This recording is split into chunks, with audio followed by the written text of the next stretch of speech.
This is what it's come to, guys. The Aztecs lost to New Mexico. This is what it's come to.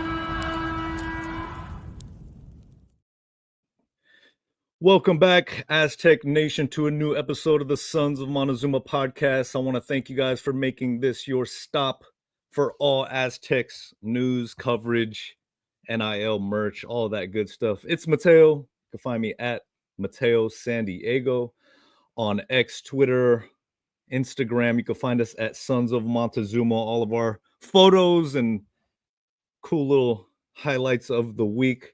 Guys, we're really thank you for joining us today. It's not one of those days that you really feel like doing a podcast, right? The Aztecs lose 21-16 to New Mexico. Now, I'm not going to keep the ski mask on, but for those of you who know, that's about how we're feeling right about now. So make sure you guys are hitting that like and subscribe button. Sons of Montezuma on YouTube. We've been doing this podcast for well over 6 years now, 6 seasons or so. And we've seen quite a bit. I'm rolling a little solo for half of the episode today and want to encourage you to stay tuned for the basketball. Got the Kiss the Rings crew coming on immediately after this. But K5 James is he's a little congested tonight, you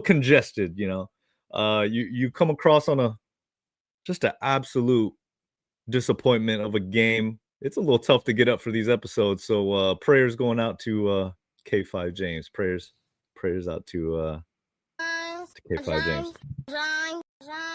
But before we get into the X's and O's and all the comments, questions, and concerns, just want to thank all of you veterans. A happy Veterans Day to you, especially within Aztec Nation. I know we have a few in our Sons of Montezuma and Hijos crew. So if you haven't thanked a veteran today, make sure you do that. There's never a wrong time to do that. And we are very thankful. You could see our flag behind us. We're very thankful for everything the troops have done for us. But let's get to the reason why we're here, guys. Aztecs lose to New Mexico 21-16 at home in a must-win game to keep their bowl eligibility and conference championship hopes alive. Of course, they came off a very lopsided game out there in Boise. And, this was kind of my concern coming into this game against New Mexico was, as we always hear Coach Dutcher on the basketball side and Coach Fisher before and say, when you get beat, you want to make sure that team doesn't beat you twice. You don't want those things to be lingering in your head, the mistakes or the coulda, woulda, shouldas. And boy, coming into this New Mexico game, nobody was taking them lightly. I know I wasn't. I know Sons of Montezuma weren't. And you can definitely know that the coaching staff wasn't either. New Mexico put up a massive amount of points so far this season. I think they were averaging close to about 35, 36 on our graphic we put out weekly, comparing the two teams and how the stats lined up and all that good stuff. But just a very explosive offensive team.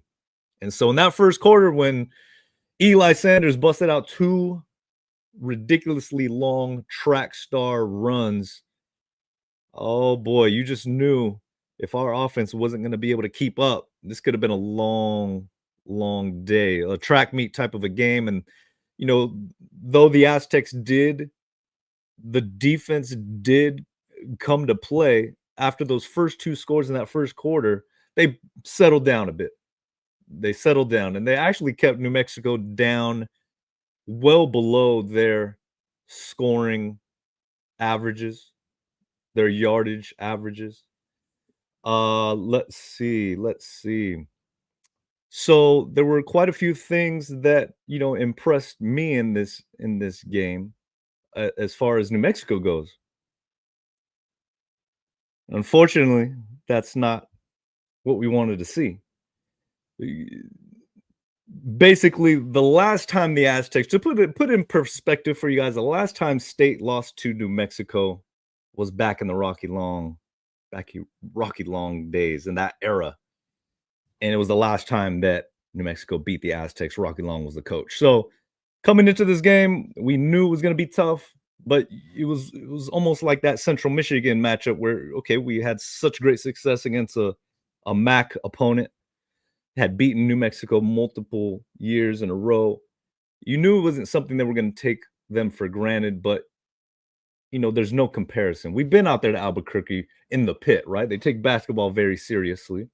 On the football side, there's no comparison. There's no comparison to the amount of money that goes through that university and the community compared to San Diego State, to the amount of recruiting hotbed that is in Southern California compared to New Mexico. Now, Boise has established themselves as a legitimate college football brand. New Mexico can't say the same for them. Now, Bronco Mendenhall is a really good coach. Excellent coach. He was at BYU for many years, got his big payday out in Virginia, and I was pretty shocked to see him come back to the Mountain West, to a New Mexico Lobo team. But you knew once he was there, they were going to be tough. They were going to play a brand of defense, a 3-3-5, right? Very similar to three front. I know they mix things up quite a bit, but just a defensive minded coach. And they haven't been really stopping much of anybody. I mean, this is a notoriously bad defensive team this year in his first season. So, hey, I don't want to beat a dead horse too much today, but to say that this was a disappointment is an understatement. It really is. I want to thank you guys for joining in the chat, Vinny. I see you talking about the secondary, their angles on those two long runs against Eli Sanders, and you gotta understand that guy's got elite track speed. But I agree, the angles they were pretty bad. But like I said, the defense has been one of the big strengths of this team throughout the early part of the season, keeping the Aztecs within a puncher's chance. And to see them get blown off the ball in that first quarter, they regrouped, they brought New Mexico back down to earth and then some. And like I said, they kept the stat line well below their averages. The big question was the Aztec fast going to be able to keep up? Were they going to be able to keep up in the scoring? And that's the story of the game, guys. They were not. Multiple trips inside the red zone, and they walked away with, well, three field goals on the evening. And at the end, in the second half, couldn't get back in the end zone after one lonely score in that second quarter. So 21-16. Danny O'Neal, 26 of 41, 195 yards. Now he slung it around 41 times, right? One touchdown pass. He could have had a touchdown reception. Napier, the freshman phenom, they had the wide receiver pass to Danny open in the end zone, and he missed him. Napier threw, many of you guys recall, he threw an amazing pass. I believe it was against Wyoming or I can't remember exactly the game off the top right now, but he's shown the ability. So they try to go back to the well for that. And, I kind of gotten some arguments with James after the game. What do you do, Aztec Nation, after the game, win or lose? You go down to McGregor's after the game. That's the watering hole. Everybody likes to go there, whether you're celebrating or drowning your sorrows. We were at McGregor's, and on the way down, we're talking about the offense and this and that, and how come they're not running any other running backs, and what's the deal with this offense? And we all knew there were going to be growing pains. We all knew there were going to be growing pains. But one of the things I'm not really expecting is just when it comes schematically to this offense, not being able to execute how Coach Lewis is known for, right? We talk about Bronco Mendenhall and how he's not really being that defensive-minded coach in New Mexico. I think that's a good parallel or an example for Aztec Nation to kind of remind ourselves. They're hitting on all cylinders offensively in New Mexico. Before this game, they weren't able to stop anybody. Wyoming and them got into a shootout the previous game, and they lost to Wyoming at home. And it seems the same thing is happening with Sean Lewis. And sometimes you see this multiple times with coaches that are really known for one side of the ball, and then they take on a position, and it's the reverse. The other side of the ball is actually way ahead of what they're trying to do. And I can't sit here and tell you I know all the answers. I really can't. But Bronco there in Lobo country, he's trying to get his defense to a certain standard. Maybe some of his decisions people are not happy with. I don't know. I don't read their boards incessantly like some of you. But it's one of those situations where you just kind of figure schematically what's going on here. And Coach Lewis, to his credit, doesn't shy away from the cold hard facts in the pressers. If you guys are watching his pressers on the Go Aztecs YouTube channel, you guys know he tells it like it is. He's always been very thoughtful, very giving really good explanations, in-depth explanations to what he's seeing out there, and he didn't sugarcoat it. I mean, he speaks very, very classily. He's not going to bash players, specifically at all. And matter of fact, he'll take the ownership of it as far as him needing to put the players in a better position. But when he says on the offensive line, he's had to figure things out personnel wise due to injuries, due to, so many other things, performance. There's trying to figure out that right combination on the offensive line. It's been a big challenge for him, and you can obviously see that with the running game, with protection. So that's a little bit of a head scratcher. You always like to think next man up, and they're holding their own, but it's just not getting the job done. Now, to his credit, this team has been in it every single game this season, so you want to give the benefit of the doubt. But on that trick play, when they work, everybody's happy. When the trick play works, everybody's enjoying it. Me, it kind of grinds my gears personally on a personal level, because like you want to be able to run your offense. If you're not executing on your offense and you have to resort towards trick plays, especially in the first half, it's like you're not leaving yourself anything there in the second half to pull out of a rabbit out of the hat, it feels like. But Coach Lewis has forgotten more football than I probably will ever know. And that's just the truth. Oh yeah. FA, thank you very much. McGregor's is undefeated. You know what else is undefeated? The tailgate. The tailgate is always undefeated. I want to thank all of you guys for coming out to the tailgate. We got SD Sports Fiend in the waiting room. He did not come to the tailgate, so I'm going to make him suffer and wait just another minute before I bring him out here. He was there at the game, though. We were out there freezing. It was a cold San Diego night for us there at Snapdragon at the Snappy. But yeah, thank you all for your support throughout this season. Like I said, it's about our 6th or 7th season. Vinny says we were out coached. I gotta agree. Circumstances may make those things very difficult on a coach, right? But that's the whole part of it, right? Do you know what you're doing? Do you know how to teach that to the players? And then do you know how to motivate them so that they perform and execute at their highest ability? Those are 3 things that every great coach possesses, right? The knowledge, the ability to teach, and then the ability to motivate. There's more than that that's needed, right? We all know that. It's a tough job. It's a results-based occupation. And not everybody's going to be happy with your decisions at the end of the day, right? Talk about winning and losing, guys. We just came off of, I'm not going to get political. I'm not going to get all deep like that. But just on the surface, we're coming off of a really tough election year, right? Where there's winners and losers, and there's venom. Not every decision is going to be liked. Not every, preference is going to be made on your side. And there's a lot of responsibilities that fall on people's shoulders. Not everybody's happy in Aztec Nation right now, Fiend. I see you. What's going on? How are you doing, man? Welcome to the show on a football episode. Are you in the Sahara, Fiend? Have you moved to Egypt? Are you in Liberia? Where are you, man? I'm playing in the sandbox at Snapdragon Stadium. Why you got to take it there, man? there. We were freezing our cojones out there at the Snappy, and, I got some great pictures on the website, dude. It boy, there was a lot of sand. We could have that, beach volleyball team out there playing at the Snappy, man. How are you doing? I'm doing okay. I mean, I'm excited about Aztec basketball. I totally agree with you on Aztec football that, hey, this is just the growing pains that we're going through, right? And Yeah. tough times, what does Brady Anderson say? Tough times don't last, tough people do.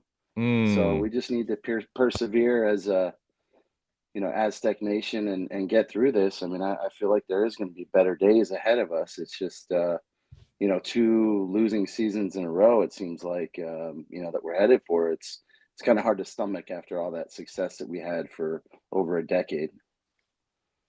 And it's so true. This Aztec program, for people who follow it closely as we do throughout the years, throughout all the recruiting classes, right? We've seen classes come and go. We've seen coaches come and go. For the longest time, Rocky Long was at the helm, right? So there really wasn't a lot of shakeup at the top. The philosophy was generally the same, right? Under Rocky, 3-3-5 defense. On the offense, when especially when Coach Horton took over, that was a long stretch of our championship winning days. And it was a real grinded out pro set, drop back passer, fullback, running back, tight end. It was just a very heavy, physical, in your face, grinded out offense, right? You guys can tell I'm speaking of it very affectionately, dude. I'd love to see it. It was my style of football to watch. But throughout those years, they were trying so tough to change, to modernize, to change the offense, whether it was Coach Horton implementing different formations, trying to get to different personnel packages, trying to lure in quarterbacks, and then obviously with Coach Hoke coming in, you had Hecklinski, and you got, of course, last season with Coach Lindley, and it's just been such a struggle, Fiend. It's just been a really big struggle to advance or to modernize or however you want to phrase it. Before we kind of nip it in the bud, this episode, this football little short, fuse that I'm blowing here. Um, do you think this sign of Sean Lewis's struggles, implementing this offense, this that obviously the program really wants to change to and has wanted to elevate to. Do you think this is just another part of the process because it's been such a struggle to do such a 180, you're changing things from the floor up, right? It was tore up from the floor up, but it really wasn't. I mean, we were winning bowls, appearances, eligibility year after year, have one down year, and now you're changing everything. And we knew this was a possibility, right? But how confident are you feeling? What do you see that Aztec Nation should really get a grip? This is the growing pains of really changing a 180 in the culture wise. Yeah, I think you got to give Coach Lewis a couple of years to get all of his guys in, to execute his system. What those teams that you were talking about under Rocky Long, they're trying to modernize and everything. They did have an identity, and that's what I feel like is missing from this team. Is I don't feel like this team really has an identity, and I'm Mhm. not sure it had one last year, and that kind of led to the need for a coaching change. You have to have an identity on the field, and I just don't feel like we have that right now. They say all the good things, about Aztec Fast and Be the Alpha and all that stuff, but your identity is defined on the field by your on-field play, not by what you say off the field. And so that's what I'm looking for. If we're going to be a fast-paced offense and put up a lot of points, and that's what we need to do, and we're not doing that. And I I don't know. We just got to give them time. It's been a patchwork offensive line. I mean, we have some good receivers. Our back is pretty good. We have a stable of backs, but obviously we don't utilize them all. So I mean, we should be able to put more points on the board than we are with this offense, but we're just not. And it could be personnel. It could just be right now you don't have the right guys to run this offense. Mhm. And so I think you're switching your identity from like a defensive, you know, just and pound the ball, run over you. You know, let's get out there, and hit you, and we're tougher than you. To, more of like a sort of like a Don Coryell, right? Like kind of throw the ball downfield, put some points on the board, and that's what I'm hoping the identity becomes with this team. We just haven't seen it yet. Yeah. Yeah. Well, they got themselves a pretty tall task cut out. 3 games remaining, Fiend. 3 games, and the first one is against UNLV. We're not going to get into it, as I mentioned to all you guys. We're having our basketball episode with the Kiss the Rings immediately following this, but I believe Wednesday night I'm going to be sitting down with Coach C, who obviously lives in the Las Vegas area. So this is going to be a road trip game for us, man. I'll be out there in Vegas. I'll be there with Coach C. Me and James will be out there. A bunch of the Sons of Montezuma crew will be there watching the game. So we're going to have a lot more to talk about this offense, talk about UNLV, talk about what's at stake these last 3 games, right? Because they pretty much got to play perfect ball if they want to even get to 500 and make a bowl.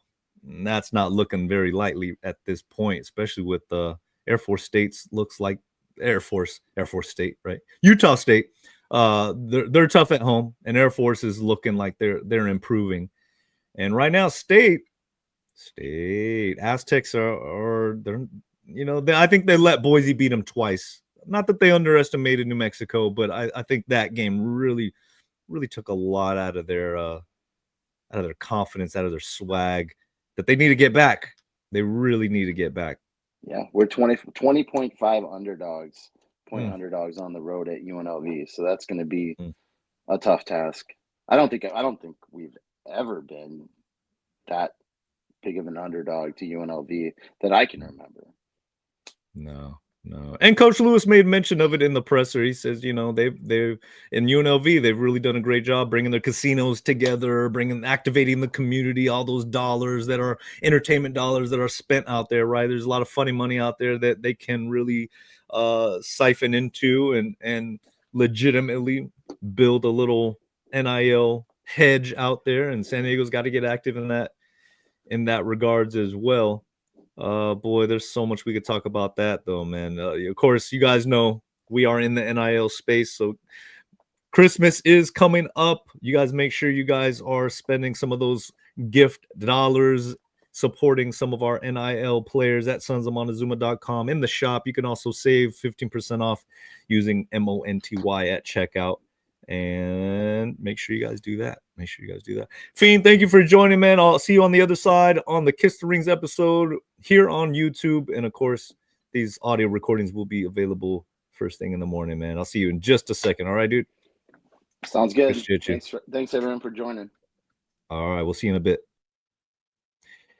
All right, guys. Well, I just wanted to give you guys a little quick hitter, just vent out some of what's on our mind. We're gonna be there in Vegas, though. We live for this. This is it's a sickness. It's a signal. It's all good, and not to diminish too much of there were good performances, right? Of course, special teams has been perfect, actually, right? Receiver Jordan Napier's been amazing. Big play Napier. The growth is there, but boy, they got to get all together, man. The discipline, the execution, got to pull it together. Guys, want to thank you. Make sure you guys check out the next link on the YouTube page. Sorry, we got to cut this one short because, it's basketball season as well. Got to make sure I take care of my guys. But Wednesday, make sure you guys come back and check out a new extended football episode. We will be in Las Vegas. Mr. Torado, I see you. The offense lacks identity. Does it start with Danny O'Neal? Is he the quarterback we thought he would be? The quarterback is the most important position on the field, but the games are won and lost in the trenches. Everything plays together, man. They all rely on each other. That's why it's called a unit, offensive unit. Marquez Cooper said in the presser after the post game, he bore a lot of responsibility on him, reading the holes and reading the defense and knowing when to hit the hole and when to be patient, when not to be patient. So there's a lot that goes into it. But with a true freshman quarterback. We've seen his ability. We've seen his, how do you say, potential. And so these are learning opportunities, right? This is kind of the risk you take, the learning, growing pains that you take in any position, any position. So shout out to Sons of Money for keeping up with the content despite little to be excited about this season. Hey, 6 seasons, 7 seasons or something like that and running. Thank you guys for the support. We really do appreciate it. We'll be here as long as you guys are here. And that could be a whole nother episode as well, because I tell you that stadium was less than full to watch the Sandbox. Talk about a sandlot game. Anyways, guys, we'll see you all on Wednesday. Make sure you guys hit that next link on YouTube. Sons of Montezuma. We'll see you talking basketball. We got a big game tomorrow, and we'll be here with Mike and Fiend to talk all about it. See you guys in just a sec.